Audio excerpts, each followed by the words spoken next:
Hello, welcome to this video. My name is Allie with Amory Speaks, and this is, as titled, a morning pondering, a random morning thoughts. I'm not sure what I'm going to call this segment, but the intention is that I am coming on in the mornings, my mornings, to just quickly think about, aloud, ponder, kind of position my own thoughts in a way that is not super tailored. I'm not coming on with a specific kind of concept that I hope to sort of teach, learn, and offer out in a compact way that is, formulated and set up. This is, kind of like off the wing, just sort of, I thought in my mornings, maybe give myself a little bit of freedom to just come on and speak about random things maybe. And today, did I say it's April 24th, 2026? This morning I am going to just kind of pose this position. And I'm speaking, it's so funny to speak about these things. I'm going to talk about evidence and about faith and about belief, and external confirmation. And for me, I've almost, I've done a complete 180 from what I used to sort of believe, what I used to, see was like truth or law or set in stone, or like the right way to look at things, and nowadays, I see things completely differently. So I thought, oh, maybe this morning I'll speak just a little bit about this dire need for external confirmation and what that really tells about a person, what that really actually speaks on. Because what I've come to realize is that there is no amount of evidence out there that could or would be needed in order to convince me of a certain thing. It is only my choice internally to believe that information, to hold it close to me and bring it in and build confidence on it, make it a foundation that actually matters, that actually makes it true or real. Because we can find, cherry pick, we can situate or position our sight, our understanding, statistics, data, whatever we want to call this, evidence. We can make up whatever we'd like to in order to prove whatever point that we'd really want to. And so, as much as people love to think that there's some kind of third party, completely unbiased, fly on the wall position that overviews studies, that overviews evidence, that overviews published books or something, to say that, oh no, these have like passed some kind of scan or examination as that they're proof, that they're real, and that they're true. And in fact, that's not real at all, and a majority of those things that are actually promoted by big business, by industry, by the world of academia, they're actually way more unstable, full of holes, and questionable than other evidence out there that you might find, actually. So it's funny to me, this is kind of like recently I had a conversation with a random person, and sort of around the concept of death, and saying, oh, well, you can hope there's a better place or something. I said something like, I was in a better place. And then they were like, yeah, you can hope that. And I said, I don't hope, I know. And they kind of looked at me kind of funny.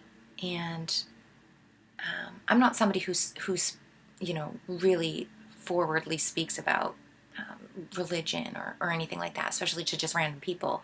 I'm kind of just like a quiet, neutral person. But I chose to say that, and he kind of like looked at me and then processed it, and then he said, somebody said something similar to me a long time ago, in a similar conversation, but he said, I choose to believe.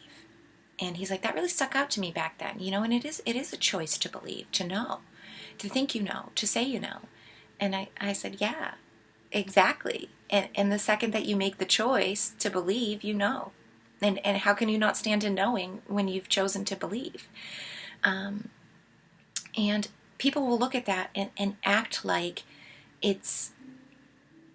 now it's become less real. Now it's fake. Now it's imaginary. Now it's magic. They'll say, oh, believe. There's the word lie right in the center of it. So understand and look at all your beliefs very closely to see where all the lies are in there. And it's like, yeah, but you again are choosing now to go from looking at a beautiful masterpiece painting from, the distance that you're supposed to view it from, a Monet, maybe from a little far away, right? You're choosing to go put your nose right up to that and pick and choose and say, oh, this part of the painting's a little taller than this. This doesn't blend very well here. Oh, why did this get chosen like this? Oh, this shouldn't be that way. If you back up 10 feet, it all comes together and makes sense. It all is beautiful. It actually does melt together in a way that has grand purpose to it. But you're choosing to want to find faults in it. You're choosing to want to pick it apart. And so, of course, you're going to find ugliness in there. Of course, you're going to find mistakes. Of course, you're going to find anything that you think you want to find. Just like if you just step back and choose to say, what a masterpiece, how beautiful, and stand in that for a few moments. That's your choice too. It doesn't make it any less real or true. This is the problem, with having science academia nuts, experts of all of their degrees, penguin parrots squawking around, telling everyone how to live, telling everyone what is right, all the black and white, cut and dry kind of answers and promotion of, well, it's this, it is this, experts agree. It's like, what are we doing here? What are we honestly doing?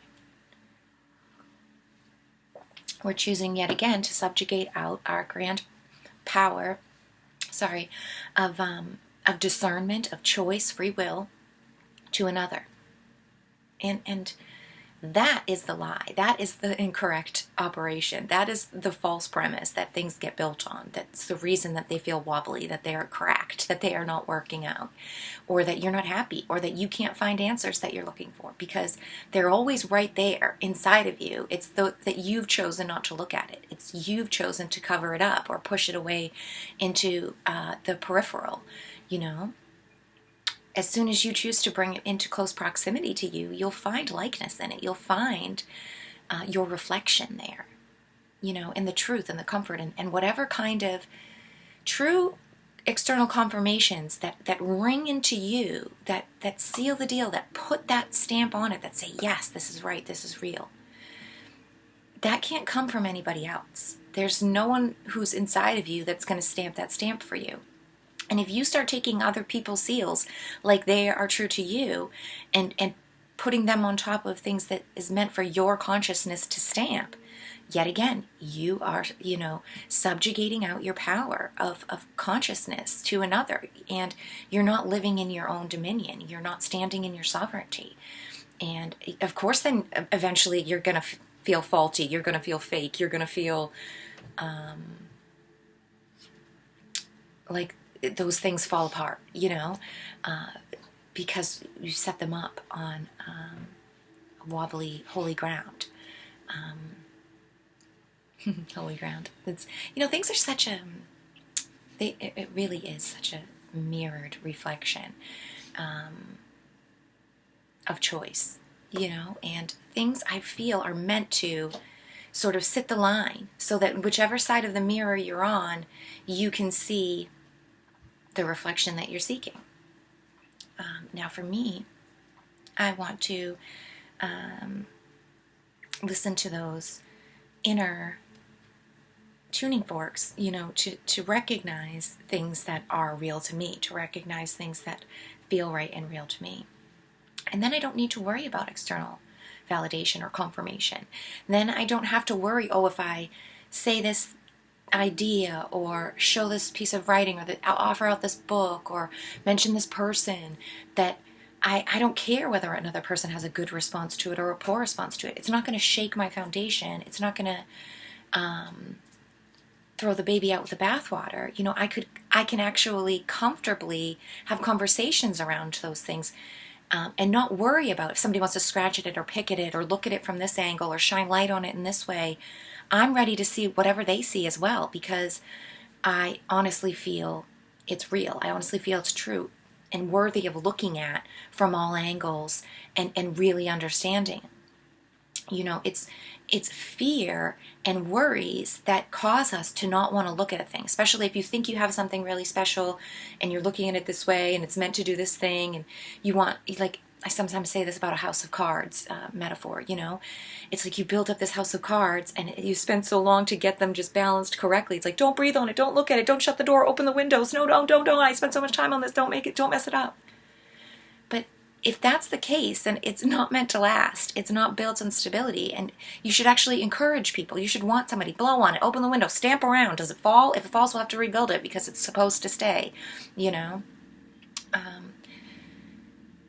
That's how I feel about ideas and beliefs, and even things that, can be highly controversial, like God or health. What is healthy? What isn't healthy? What is right? What is wrong? I feel like when we are so in a stranglehold about evidence and proof and having to have all of this sort of backup, it's like, that makes you look even more unsure. That makes me question it more, It's so funny. And it's so funny, like I said at the very start, to be in these shoes and sort of been Alice through the looking glass now, to seeing the Jabberwocky world isn't so scary after all. It's actually more magical. It's actually more lively. It's actually more in connection and in tune with the true creation than that stiff, stagnant, ordered world of reality that you thought was so predictable and proven and full of authority figures, and everybody knows the answers, and every adult gets this handbook handed to them, when they reach maturity, that says all the truths of the world and the rights and the wrongs and how to raise people and where we came from and what this is all about. That never happens. It doesn't exist, So yeah, it's so quirky and funny to me, to have gone through the fire, to have let go of all of the strings that I think, hold my balloon down and keep me safe and keep, people holding on to me so I know where I'm going, or they know where I'm going, but to cut it all free and to let the wind take you and to just enjoy it and to say, wow, I'll get where I'm going because the breath of God is leading me on my way. And yeah, it seemed totally wonky, totally crazy to some people, and seem, even like mentally ill. Some people would say absolutely crazy. But yet here I am looking at your strict structuring, your industrialized and expert granted, certified built world, and it's crap. It's actually a house of cards. It was built by Mickey Mouse, don't know what they're doing, handyman, jack of no trades, just looking for the money to go running, like half those, handymen out there are, you know, no insurance, no nothing. And yet you have given, the world gives us, the Matrix, this propaganda place out here that's plastered with all of their proof. If you go up to it, it's just as messy as the Monet, if not more. And it's like the Monet was, the mess makes sense. It's organic mess. It's created through feelings and emotions and truth, of seeking, of speaking out and translating a true message into as true of an action as you can, or as true as an image of this picture that you could. Versus, you know, the trained artist school, you know, artist who does copy of a likeness of a Rembrandt or something. You know, it's like, yeah, it's like all the lines are fine, the colors are colored in perfectly, the ballerina's posed, you know, it's all like done nicely, but in that perfection is something wrong. It's something inorganic. It's something artificial about the creation in that. And why? Because it's a replication. It's not creation. It's copying. And there's a huge difference between organic newness and creation and artificial copying and reproductions. You know, but shadowed lies they're not real. They don't make anything real. Shadow puppet can't do anything without a flashlight aimed in a certain way so that they can make the show using the light. Just like lies can't do anything except for distort original truth.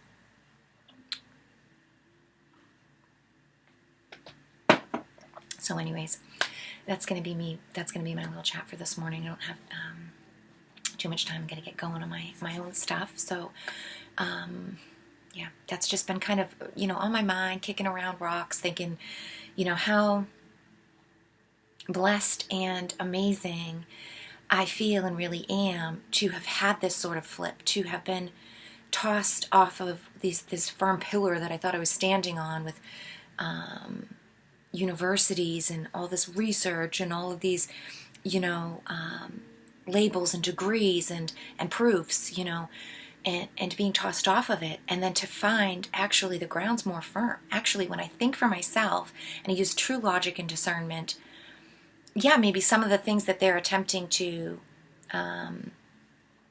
promote and propagate, they do come from truth, but they have chosen, you know, distorted angles in order to make sure that they get all of the credit back for it. You know, and that's not right, because God source and nature, organic development and design, intelligent design should get the homage, should be the final say of how this came together. But they don't want that. They want their own face on it, you know. So anyways, interesting to feel and notice the differences, and to really hearken into my own space of truth, and to know that for myself, if I'm ever like needing and seeking external validation, or needing to find some kind of evidence from some kind of third-party resource or whatever, some kind of peer-reviewed thing, that's an issue within my own self, and that no external person or position or information can actually change that within me.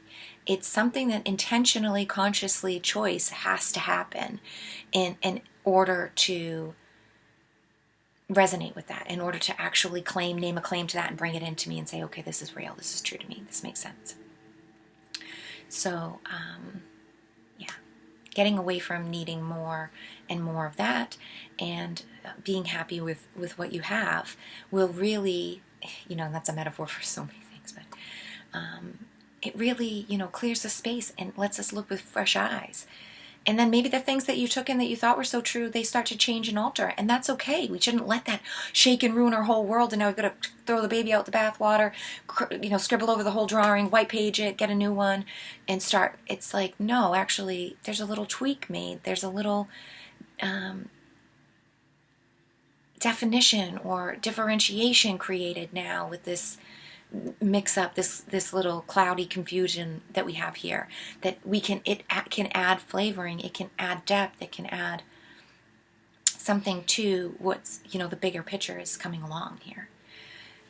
So yeah, anyways, I'm gonna leave it there for now. Thanks for listening to me kind of randomly speak this morning, and yeah, I think, what I'll say at the end here is, like, I might do more of these here and there. I am, of course, going to stick with my normal regular videos and meditations and energy work and stuff like that in the future, too. So if you are brand new here and just finding me and enjoy listening to me, if by chance you're one in a million, thank you.